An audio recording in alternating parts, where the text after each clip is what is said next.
Shalom shalom watu wa Mungu. Asubuhi nzuri hii inayompendeza Mungu. Basi napenda tushare neno la Mungu kwa pamoja siku ya leo. Katika kitabu cha Wafilipi 4 mstari ule wa 6, neno la Mungu linasema msijisumbue kwa neno lolote, bali katika kila neno kwa kusali na kuomba pamoja na kushukuru, na haja zenu na zijulikane na Mungu. Bwana Yesu asifiwe sana. Neno hili linatufundisha unapokuwa mwanadamu au unapokuwa mtu ambaye unamtumaini Mungu,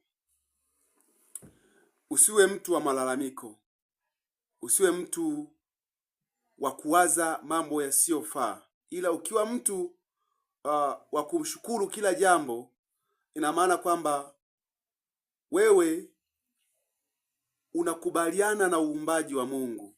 Lakini ukiwa mtu wa kulalamika, ina maana unapingana na Mungu, unapingana na maamuzi ya Mungu.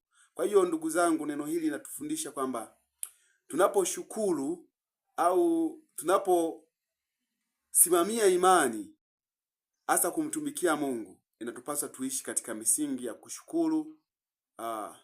Tunaposhukuru, kumbe tunakuwa karibu na Mungu. Tujifunze kushukuru. Usiwe mtu wa kulalamika. Kulalamika hakuna faida. Shukuru Mungu kwa kila jambo. Hata huo uzima ulionao ni mpango wake Mungu. Amina. Mbarikiwe sana.